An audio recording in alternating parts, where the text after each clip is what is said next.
Thank you everyone. Thanks for coming and watching the cinema. This means a lot అండి. ఈ సినిమాకి మీరే first audience. ఇప్పటిదాకా చూసిన ప్రతి ఒక్కళ్ళు నాతోటి ఏదో కైండ్ ఆఫ్ కనెక్షన్ ఉన్న వాళ్ళే. బట్ ఫస్ట్ టైం ఈ సినిమాకి ఎటువంటి సంబంధం లేని వాళ్ళు వచ్చి చూశారు. బట్ ఇప్పటి నుంచి మీరు కూడా నాకు సంబంధమైన వాళ్ళని నేను అనుకుంటున్నాను. Thanks a lot. నేను as I told in the teaser launch also, this film is made out of love. Love from the team, love from all these actors. I feel this is a blessing అండి. ఇంత మంచి actors నాకు దొరకటం and ఇంత మంచి cinematographer, music director and editor and everyone వీళ్ళు నాకు దొరకటం నిజంగా I feel I'm very fortunate. We made this, we shot in 5 states అండి.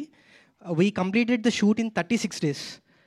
This was possible only because of this team. Thanks a lot. ఇది ఒక relatable family drama అండి. ఈ cinema has humour, relatability and this film is high on emotions. I hope you people also felt the same after watching the film. I hope you guys liked it. Thanks a lot. Thank you, Anurag. Thank you so much. And now, DOP గారికి